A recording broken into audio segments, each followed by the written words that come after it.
Hello, everyone. We are back with Janus Academy's series Historical Analogies. This is our 13th installment. And today we're going to be dealing with Gothic Revival and Surrealism.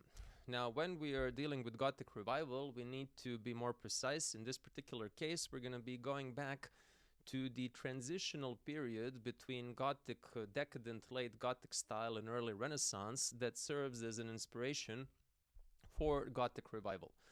We know that in Gothic Revival period, we're talking about mostly late 18th, but what is really important for us here today, 19th and 20th century, there are many other revivals happening. We have a Renaissance revival, we have Romanesque style revival, etc. So what we want to be focusing on now is Gothic Revival that draws its inspiration from late Gothic, early Renaissance style. We mostly think about people like Bosch and Bruegel when it comes to artistic inspiration that will prove itself immensely important and influential for style and stylistical formation of Surrealism. This is something that is important to understand. Now, I want to give a couple of examples that pertain to this, especially when it comes to this particular transitional situation that happens at the very end of Gothic style. So, as you can imagine, Gothic style did not just end and then the Renaissance began. It's not like the curtain fell, we are done with one thing, in with the new one. No, it was a very long and slow transition. So, of course, it's not a situation where one style ends and the other one begins. It's always a very long transition. And during this transition, what happens is that both styles coexist. Now, this is nowhere more obvious than in two buildings I want to discuss. Both of them are in Paris. They're not really far one from another. One is the Church of Saint-Eustache and the other one is the Church of Saint-Gervais. If you go to the Church of Saint-Eustache, one of my personal favorite buildings in all of city of Paris, by the way, you can see that it really has an outline of a Gothic structure. It's very, very clearly done that way. But if you look at from the front, if you go to the western portal, the regular formal entrance, you will see that it's completely Renaissance, which is quite interesting.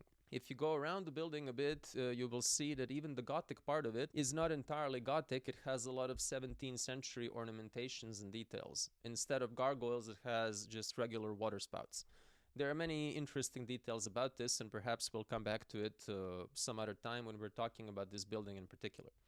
Now, if you go to the Church of Saint-Gervais, you see same principle, but even more interesting because it brings together two styles that are further more separate historically and stylistically speaking.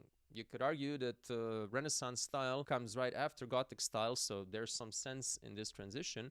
But if you go and look at the Church of Saint-Gervais, you see that it has a Baroque entrance, the Baroque western portal, and the rest of the church, the nave, etc., is very much Gothic. So an even more curious situation. So what I want to do with this is that I want to show that in history of art we have these syncretic amalgamous situations that are not entirely clear. So we have this idea that not only different styles come together, but also different ideas come together. And these ideas sometimes come from periods that do not necessarily have anything to do with one another. So we have very weird mixtures and amalgamations happening. In this particular case, we want to underline that the inspiration for a Gothic Revival, or this particular branch of Gothic Revival that we are talking about, that we are connecting to Surrealism, comes from this context. And this is something that is really important to us. Now, another thing to address here is a very medieval way of thinking that then, of course, exerts very important influence on the 19th century, late 18th, really 19th, and the 20th. So these are all the periods when Gothic Revival style is happening, where it's taking place and when it's exerting immense influence. And this really has to do with something that becomes popular in Romanticism, something that is brought forth by Hamann, that is then further developed by Nietzsche, and that is then, I would say, decisively developed by Freud. So there is a very clear connection between these thinkers and the way that they elaborate and deepen the work of their previous esteemed colleagues. So You could say that Nietzsche elaborates the work of Hamann, Freud elaborates the work of Nietzsche. And what they're all interested in, all three of them, is really the profundity of the human soul and the aspect of humanity that is decidedly not reasonable. So they are not very much invested in logic, or peripherally so, really. They are invested in everything that deals with subconsciousness, with instincts, with impulses, etc. Now, of course, every one of these thinkers deals with this in their own way, and they're more or less precise about what they are interested in. But the point remains the same. They are both, well, three of them actually, are interested in something that is decidedly not only not connected to reason, logic, intelligence, cognition, all things cerebral, sometimes they're openly against it. So we have this situation where Hamann is the first to look at the human being as not driven by reason. So he's very anti-Kantian. We've addressed this previously. He addresses the human being as driven by passions, by impulses, by instincts. Nietzsche furthers this. He argues that the only way to exist, really, to have the full human experience, which for him is the purpose of life, is to be driven by your instincts that are not inhibited, that are not controlled, and they are not checked in any way. So a tiger roaring in a forest, a very famous example. And then we get to Freud, who is all about exploring the subconsciousness, who is all about exploring the id. Again, the very dark, mysterious, opaque part of our personality that we can only really reach through dreams, perhaps very doubtfully through psychoanalysis and psychoanalytical method, through hypnosis, etc. We could say that this is an interesting development that, chronologically speaking, has a lot to do with Gothic Revival style. So we are talking about late 18th century, 19th century, and beginning of the 20th century. So this is when we have Hamann, Nietzsche, and then Freud. So we are talking about the fact that this particular style, this stylistical formation, brings back these medieval ideas, out of which the most important one is that we are not beings driven by reason. Now, in medieval period, this is, of course, somewhat different. And the difference comes from the fact that these periods, these thinkers we are talking about, again, Hamann, Nietzsche, and Freud, are quite secular. They exist in modern period. They exist in a modern, I would argue, more importantly, industrial period. Though really modernity and industrial, they're kind of one and the same. So it's this situation that we have this immense influence of not only Gothic style, but really that school of thought exerted onto a decidedly secular period. And we can say that the major difference between Gothic and Gothic Revival is that Gothic style comes from a very religious and indeed pious context, whereas Gothic Revival style comes from a very secular context, politically, ideologically, etc. Late 18th century, the French Revolution and everything that comes after it, the 19th and the 20th century, they're all about secularity, secularism, atheism, if you will. And not to go into the whole Nietzschean nihilism, that's a whole different topic that has a lot to do with what we're going to talk about, but is its own thing. So when we're talking about surrealism, we're talking about the fact that it too deals with what is not rational. It too deals with what is not logical.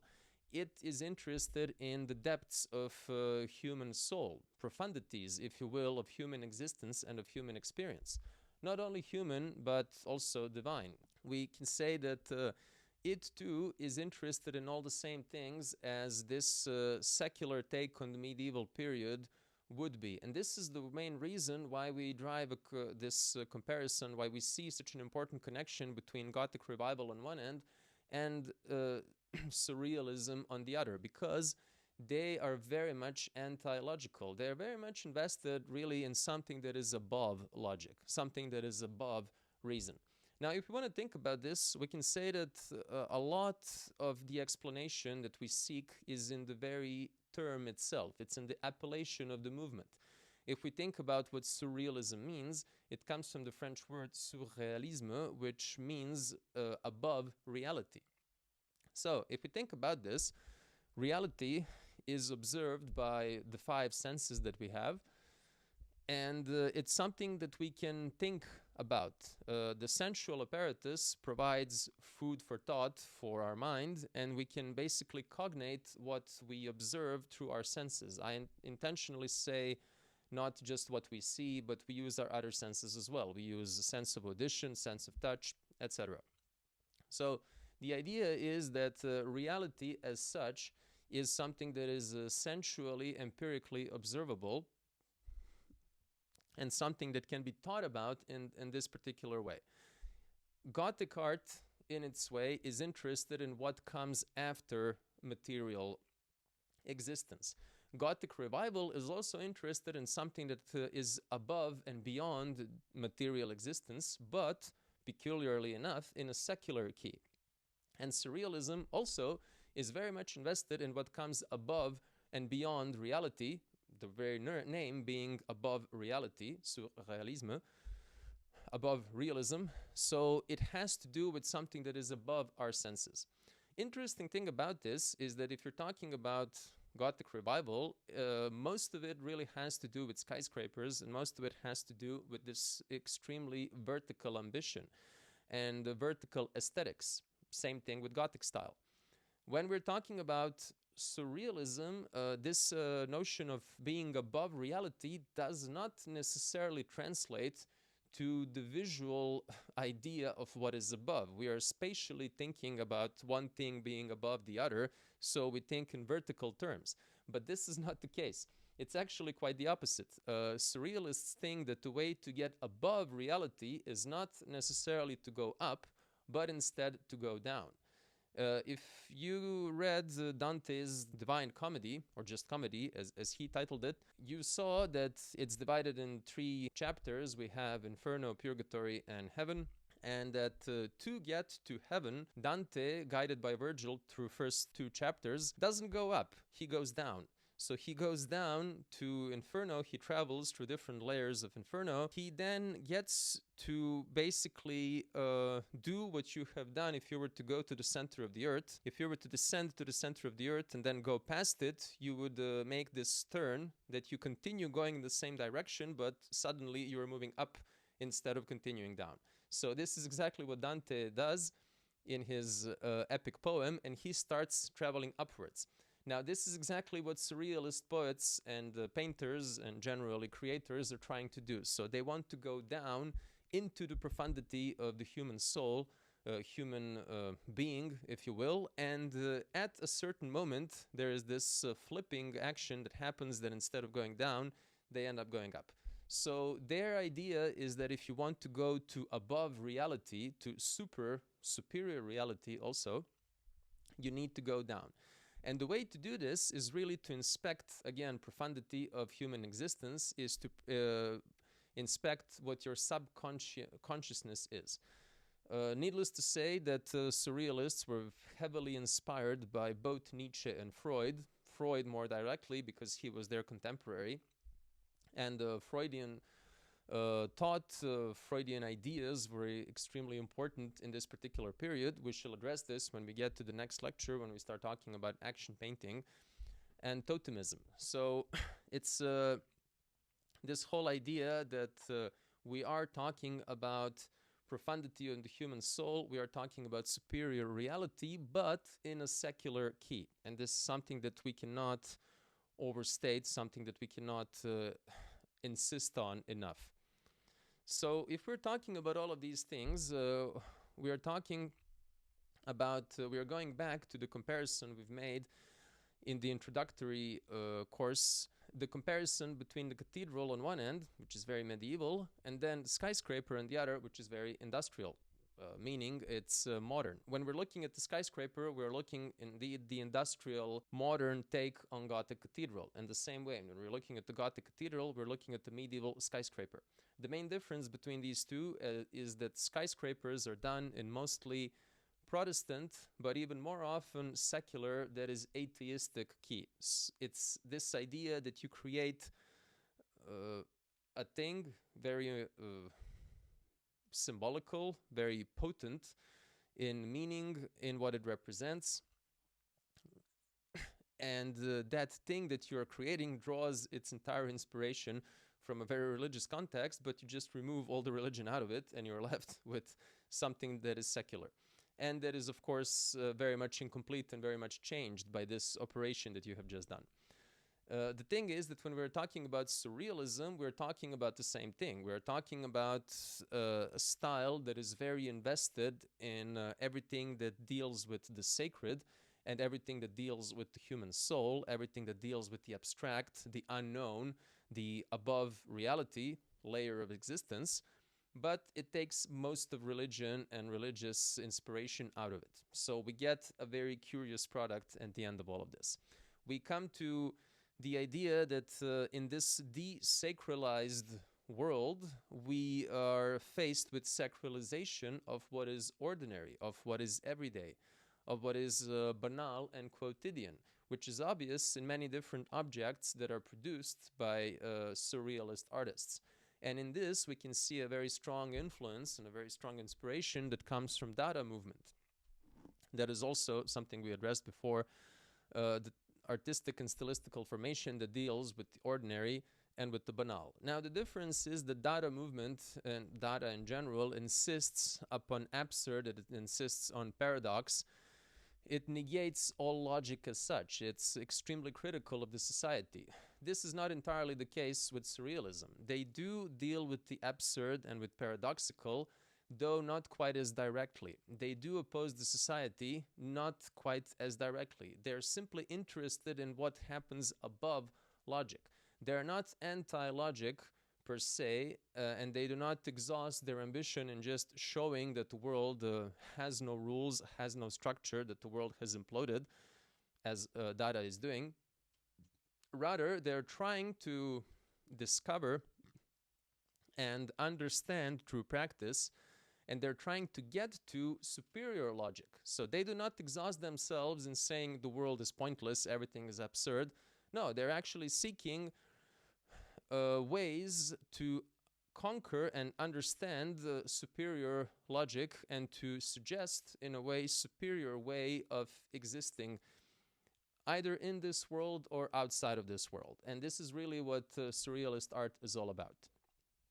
So it's something that we need to address that really has to do with this entire period when we deal with ideology, both behind Dada and behind surrealism, but most importantly with surrealism here. We've mentioned that Dada was very left-wing, extremely left-wing rather, and we can say the same thing about most of surrealism, that it's very anti-systemic, that is very politically engaged, very ideologically oriented, and it really has a lot to do with this particular society. Now, when we're talking about this society, we're talking about early 20th century. Both Gothic Revival and Surrealism happened in early 20th century. We are talking about countries where Surrealism blossoms, most importantly France. These are industrially capitalistic countries. So this is the economic basis for this particular spiritual formation that we're talking about. And if we're talking about industrial capitalism, it truly is something that shapes and defines Gothic Revival as well. We're, in the end, talking about skyscrapers. There's nothing more capitalistic than a skyscraper. I hope this doesn't need to be explained any further than it already is. We are talking about what drives the capitalistic society, and it is the notion of money. Why is this so important? Well, it's something that gives us the key in proper understanding of what surrealism is, what it is driven by.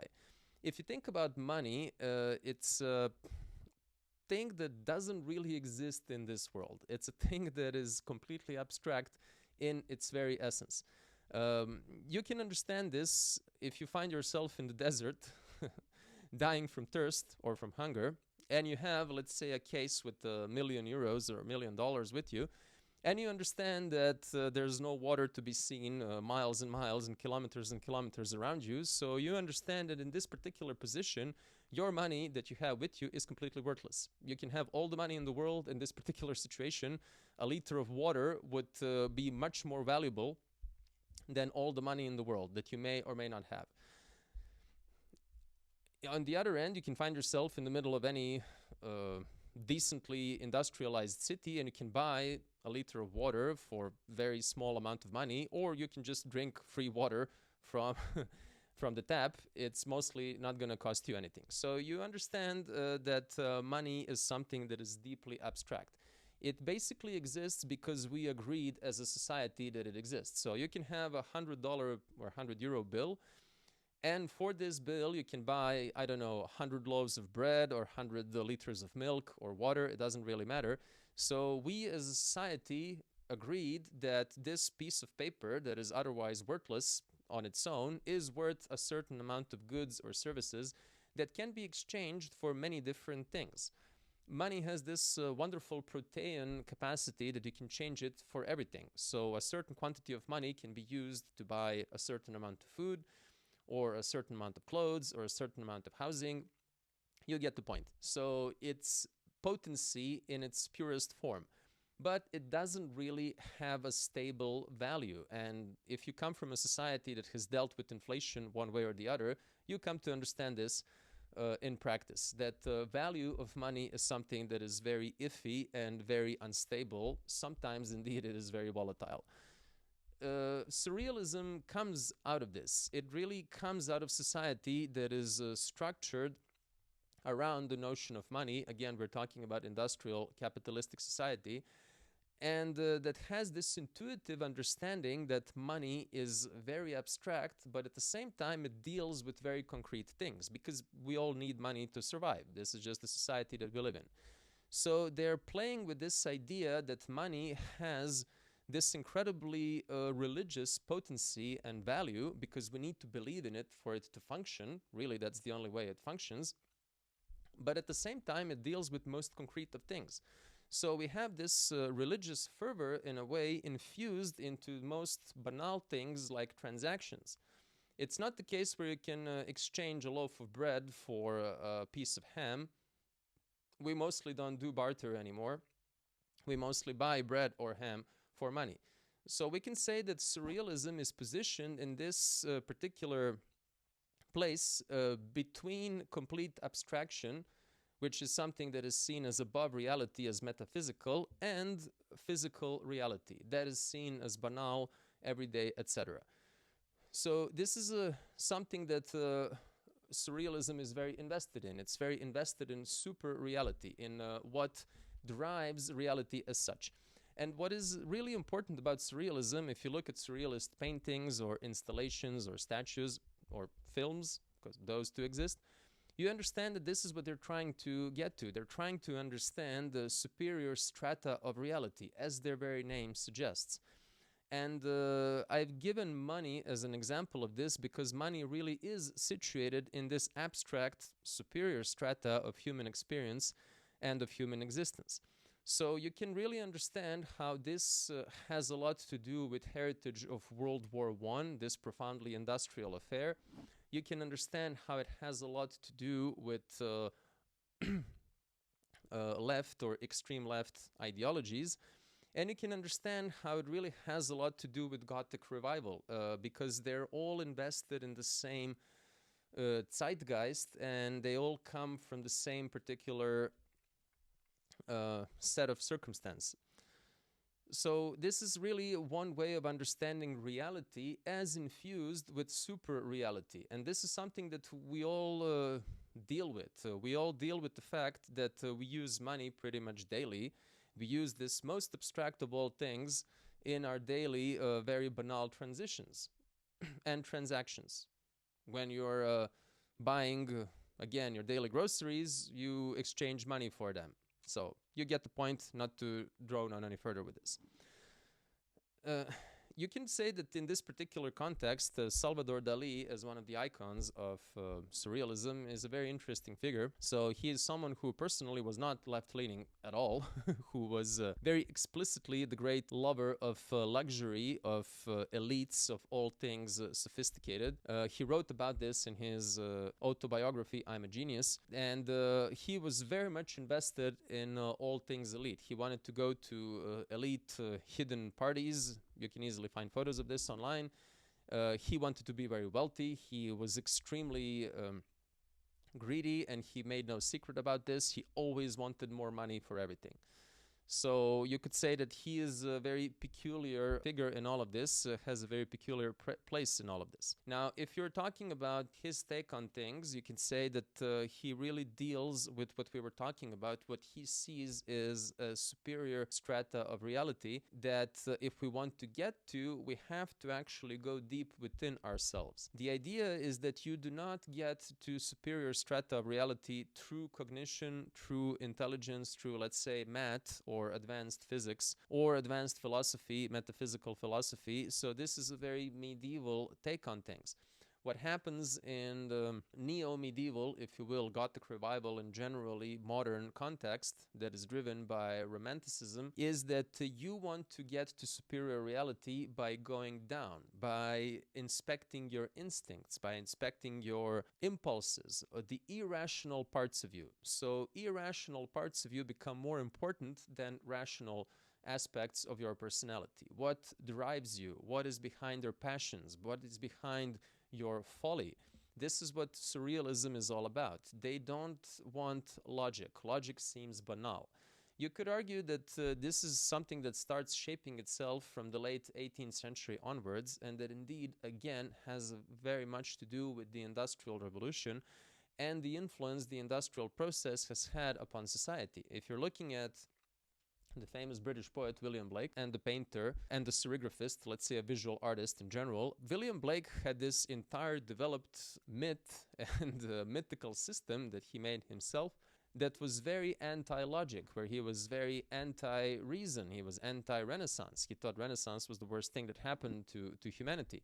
He was very much for existence in its purity and in its essence. If you think about Nietzsche, it's the same thing. If you think about Freud, it's also the same thing, but given through a slightly different filter. And surrealism is all about this. It's about superior reality coming through the superior logic of dreams and subconsciousness and creation that has to do with these things.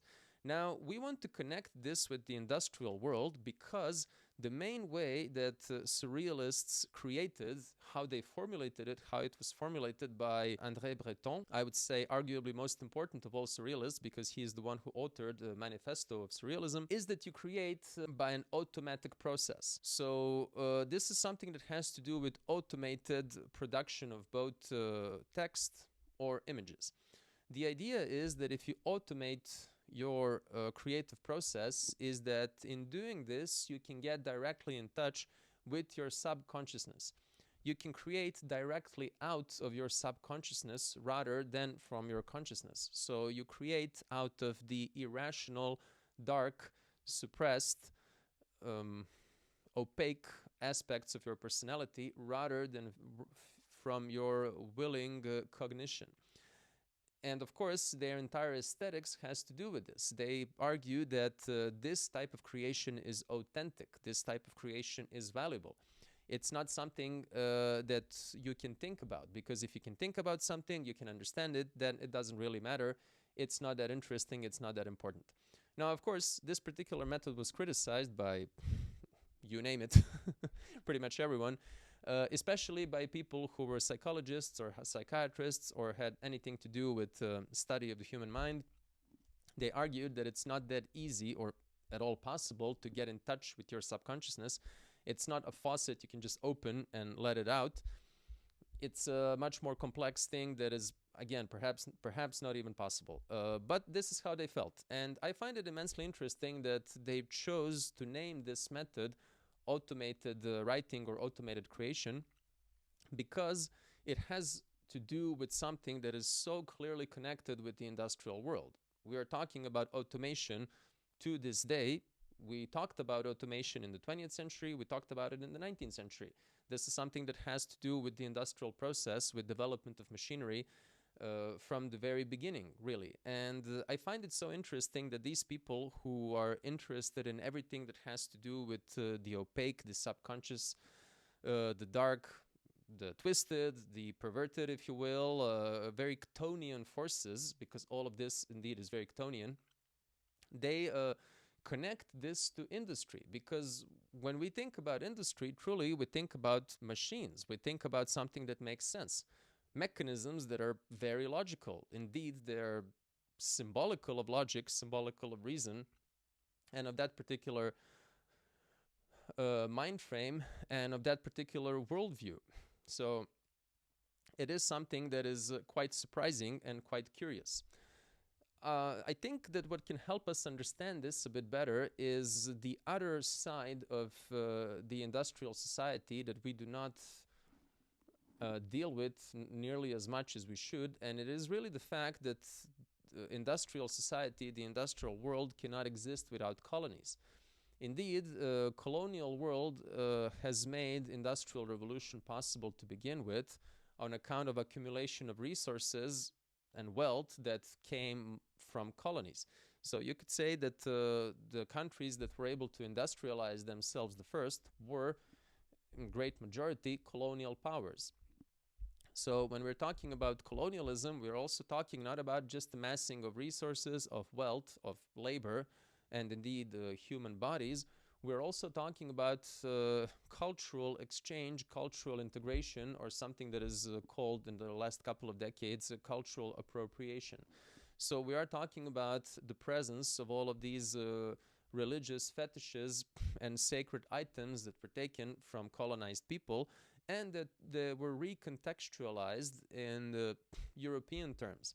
So let's say that when you visit the Pompidou Center in Paris, one of the things that is on display as very important, and indeed one of the focal aspects of the 20th century, is the Cabinet of Curiosities as it was made by André Breton. And you can see that it's mostly made out of these items. It's made of masks, shields, other fetish and ritualistic objects that were deemed primitive from that particular point of view. And you can see that this truly is the background of his entire inspiration. You can see that he was very invested in everything that he saw as primitive and as such atavistic and as such closer to the basic state of humanity. So their idea was that you have pure humanity present in primitive society. If you want to get to higher levels of consciousness, you have to atavistically lower yourself and pass through these. You have to go under. And again, we go back to this Dante's metaphorical journey to the center of the earth. This is extremely Chthonian because it deals with the underground. And if we're to continue this visual metaphor, the underground really has to do with the human soul. Human soul that is seen through its Chthonian aspects in this particular case. So you can see how this particular era is defined by the industrial context, is defined by industrial way of thinking, and how it inspires Freud on one end, how it inspires the Industrial Revolution, how it inspires Gothic Revival, and then Surrealism that comes out of it all. You could say that something that is really interesting is a lot of misconceptions we have today when we're talking about the industrial world, when we're talking about capitalism and communism. We are not really understanding these things properly. I think we need to address it now, especially if we're talking about surrealism, that again is a very politically engaged and a very politically formulated and ambitious stylistical formation. So when we're talking about capitalism and communism, and we cannot really properly address surrealism if we're not to talk about communism, at least to a certain extent, we are talking about the way that Marx defined capitalism as a transitory stage, the same way that he has defined feudalism, the same way that he has defined slavery. He thinks that all of these are just stages of human development, and he doesn't necessarily associate any value or judgment to these. They are just stages of development of human society, of human thought, if you will. So of course we can say that some of these are obviously worse than the others. I mean, we will not, we can say that slavery was definitely worse in many cases than feudalism, and we can say that feudalism was worse in many aspects than capitalism. It was better in some, but not to get into that idea. Marx's thought was that we have these different stages that are all going to result in communism. And that when he was talking about this, he saw these stages lasting a certain period of time. So we need to understand that people that were involved in surrealist movement and in this particular period were observing the industrial process in a very similar manner. So it's not that they were necessarily anti-capitalistic, but some of them were.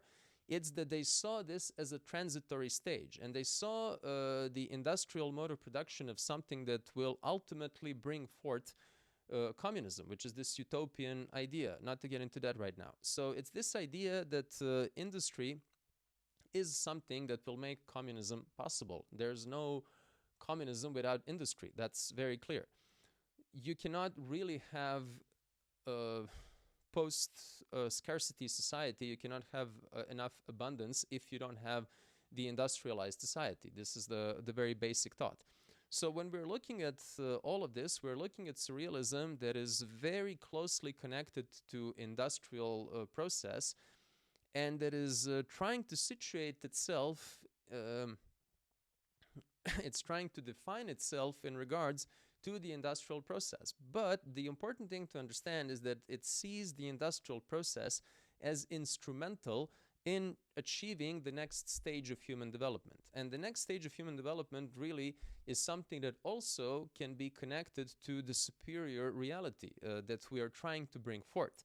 So when we're looking at surrealist paintings, we can see a lot of symbolism, we can see a lot of meaning, we can see a lot of surprise effects, playing with paradox, playing with shock. But we can also say that a lot of it is us trying to get from the current stage of human development into the sequent one. And this is so important for us to connect to the political and economic model that we're talking about, because again, they call their way of creation automatic. So they associate themselves to a very important aspect of the industrial society and indeed of industry. So you could argue that it's not just us interpreting in this way, it's really them situating themselves in this particular context. Now, when we're talking about all of this, we need to go back to the very premise of the Industrial Revolution being an incredibly important event. And this is something that these people were very much aware of. Now, I've repeated this many times, and I will repeat it many times more. When we're talking about revolutions that took place in this world, we are indeed talking about two most important ones. Neolithical agricultural revolution is the first, and the Industrial Revolution is the second. No other revolution comes close to its importance. American, French, Bolshevik, Chinese, they all don't really matter quite as much as these two. The reason why I say this is because all of the religion, all of the society, our mores, the way we live, the way we think, all of those have been defined by an agricultural mode of production. We have cities on account of agriculture. We have villages on account of agriculture. We are sedentary on account of agriculture. Our entire society has been made the way it is, this is a very broad story, on account of our agricultural existence. And then the same thing happens with the industrial mode of production. So what these people are very invested in is they're trying to create culture, art, new forms of thinking, new forms of existing even, that will be an adequate representation of this changed set of circumstances. They see the old world as defined by agriculture, and they find themselves in the new world. So you could say that they see the old reality as connected to its mode of production, and they're seeking the new reality that is going to be connected to the new mode of production. So they feel as if they have to reinvent the entire world. This is something that has a lot to do with modernity. There's no way for us to understand abstract art, generally avant-garde, generally all of the revolutionary movements that happen in the beginning of the 20th century, if we don't understand this basic premise, that they seek to create the new world, and in many cases they do that from scratch. You can say that so too surrealists try to create the new world. In their particular optics, this is the superior world, the superior reality that has to do with the industrial context. This is the superior reality, the surrealism, they're seeking. And for them, interestingly enough, again, it's something that goes above logic, above reason, above that layer of reality. That layer of reality is something that we are leaving behind with the old mode of production. We are stepping into the new one, and the new mode of production, the new politic, the new ideology, the new human, really, necessitates also new reality, superior reality. And you can clearly connect this to Nietzsche's idea of Übermensch, of Superman, if you will. So you could say that there's a very strong connection between Nietzschean Superman and the Surrealism, super reality that is being created by these artists. This connection, of course, is made through Freud, but we already covered this. So when we're talking about this superior logic, we are trying to connect it to the creation of the new world, the super world, the super reality.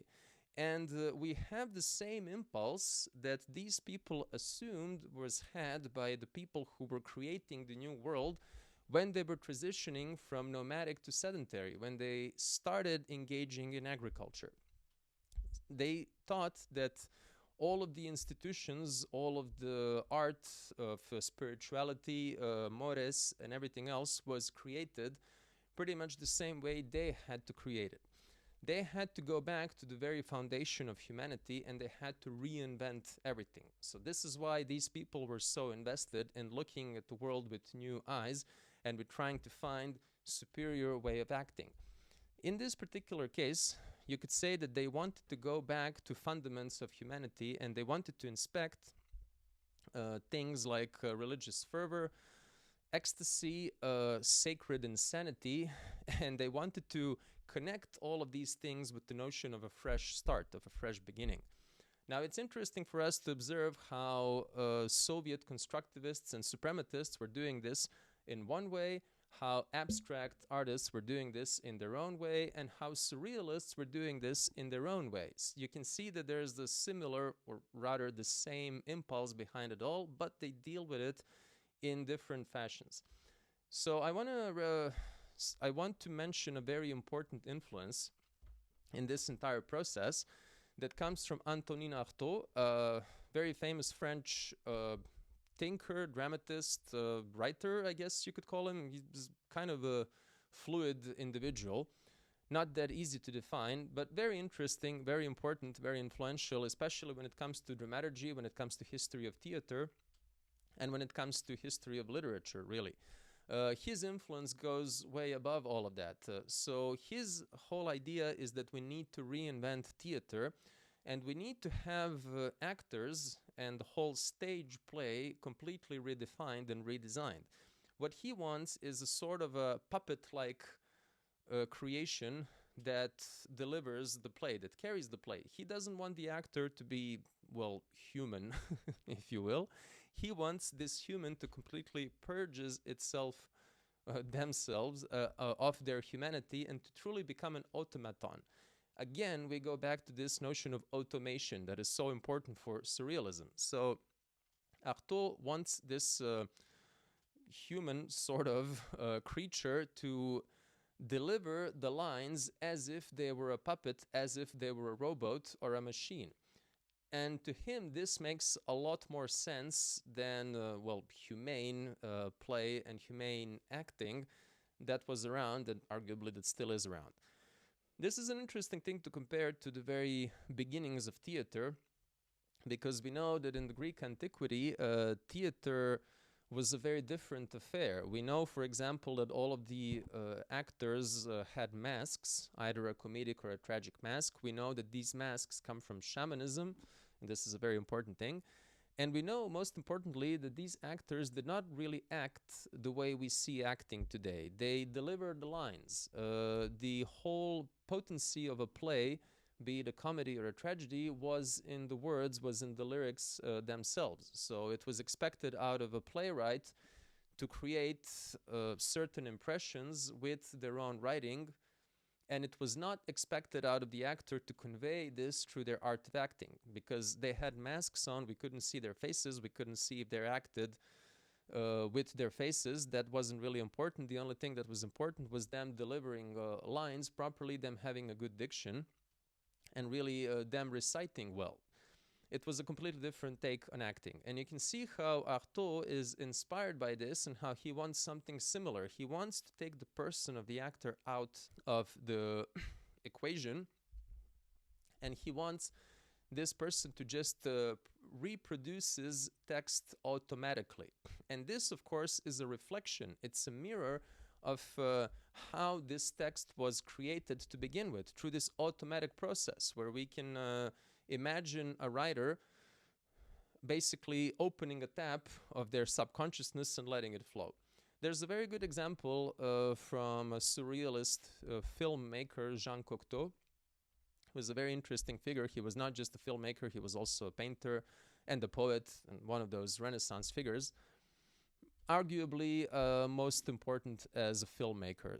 He has some very interesting, some very valuable films in this regard, and one of them is the series on Orpheus, Blood of a Poet, for example, where we have a poet basically listening to a radio station and writing whatever comes along on the radio. So he tunes the radio and he just reproduces whatever comes along, and whatever comes along on the radio seems like gibberish. It doesn't make necessarily a lot of sense, but he thinks that it's the greatest poetry that he's ever witnessed, and he just wants to reproduce this automatically. He wants to share this with the world as poetry. And of course, this is something that it's not easily understandable. It's very cryptic, it's very hermetic, but that this is how poetry comes to be. So argues Cocteau. It's this idea that it has to do with the machine, it has to do with something that comes from industrial society like the radio, and it has to do with this notion of production that just happens. So there's no willing effort in it. There's not this perhaps Renaissance image of a poet who spends hours or days trying to versify properly, who is invested in a rhythm, who is invested in cadence, and all these other things. No, it just flows. We connect ourselves to our subconscious being, and we just let it flow, and it's the greatest poetry you can imagine. Again, this is arguably, not entirely the case, but it's also very subjective. What we want to address here is this idea of automatic mode of production that Artaud thinks actors should be engaged in. They need to automatically reproduce something that was automatically created by writers on the other end. And he thinks that the entire thing should be very machine-like to begin with. It should be very static, very rigid. Even the movements of actors are to be this way. So he expects actors to truly behave like puppets. This is his whole thing. And again, to be fully automated. This is something that was immensely influential, Artaud's theory of theater in general. And what was especially influential about this was this notion of, how should we put this, sacred insanity. This is an approximation.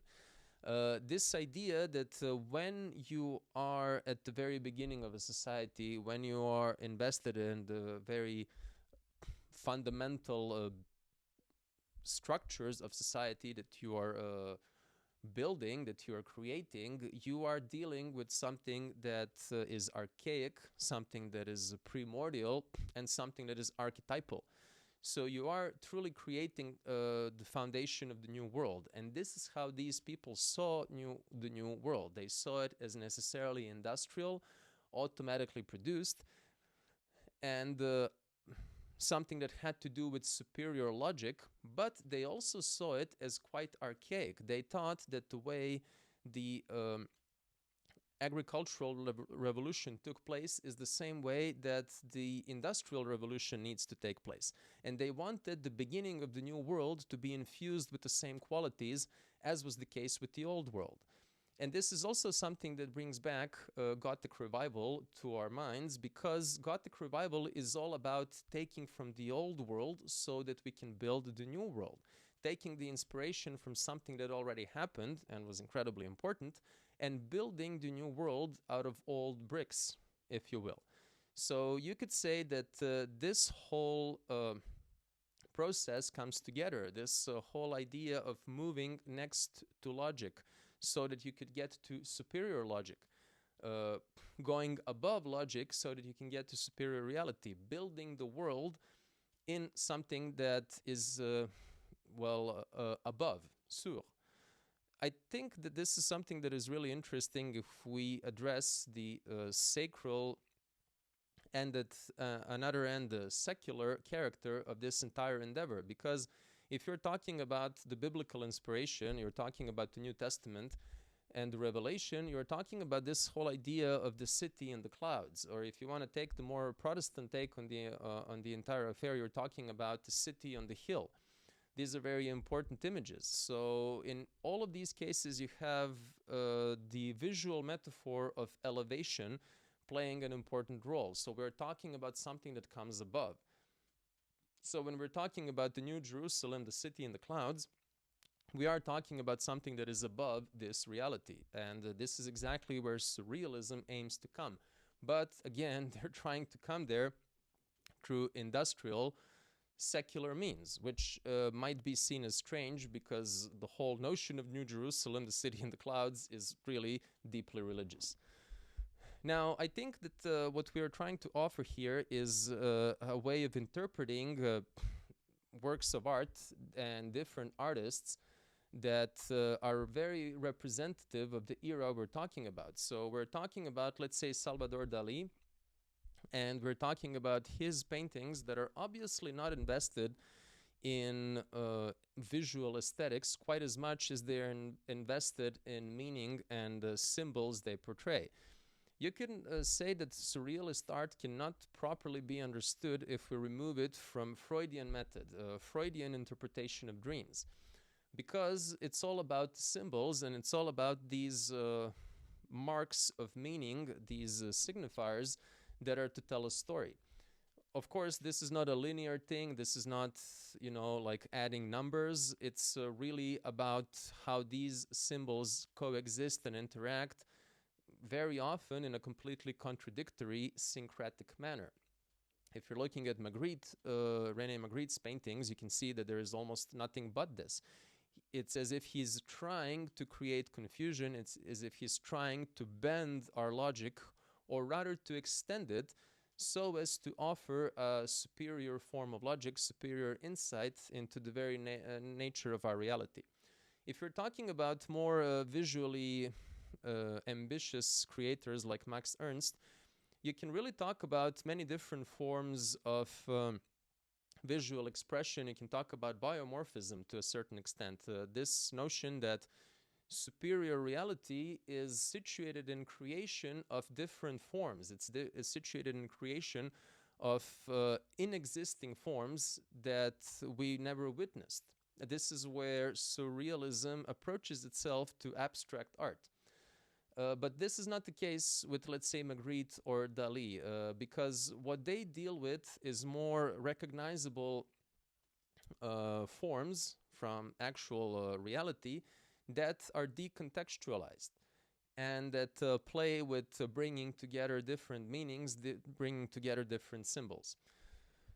This sometimes works and it sometimes doesn't. But we can also say that this way of dealing with art, this way of creating art, has a very lofty ambition of discovering new spaces, of creating new spaces, of creating superior logic, of understanding the world through very different lenses. And this is exactly what they're trying to do. And this is, again, driven by the industrial society because we see the human being as profoundly changed. Human being all of a sudden can cross immense distances. It can fly, which is truly miraculous. It can take a train and it can communicate across the globe with telegraph, and then after a certain while a telephone. We have the radio become a thing. This is a very important thing. Then we have a cinema become a thing. This is all very much present and very much influential in terms of surrealism. And it really has a lot to do with the basic fundamental premise of both Gothic style and Gothic Revival style, and it is this core idea of bringing forth superior reality. If you remember, several different lectures that we've given were on the topic of either Gothic revival or Gothic style, the whole notion of the Gothic church is the representation of heaven.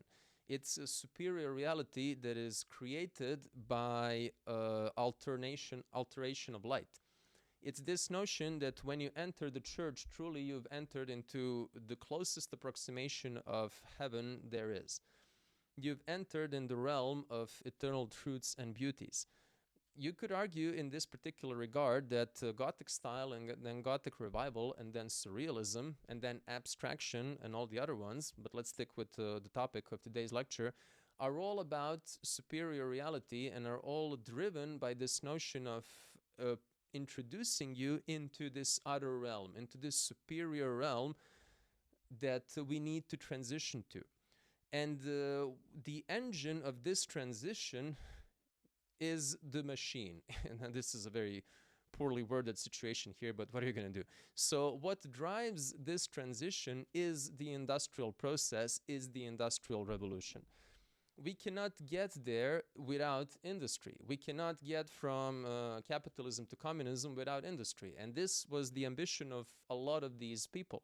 Not necessarily Salvador Dali personally, because he was an elitist and a lover of all things luxurious and rich, but for a lot of them. A lot of them were politically engaged and very politically highly opinionated and highly activated people.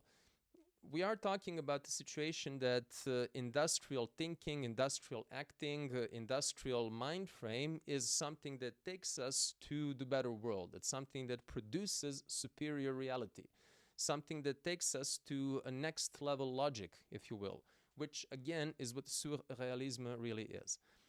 And again, I hope we were able to create and explain a connection between this context of Gothic revival, which is a kingdom of heaven in a secular key that has to do with wealth, that has to do with power, accumulation of resources that is metaphorically suggested by a skyscraper. And on the other end, with surrealism that is all invested in superior logic and superior society, truly superior existence that one reaches by going under, by going into depths of their own soul, rather than physically climbing in the real world. I thank you for your attention. I hope to see you soon. Stay tuned for more and have a nice day. Ciao.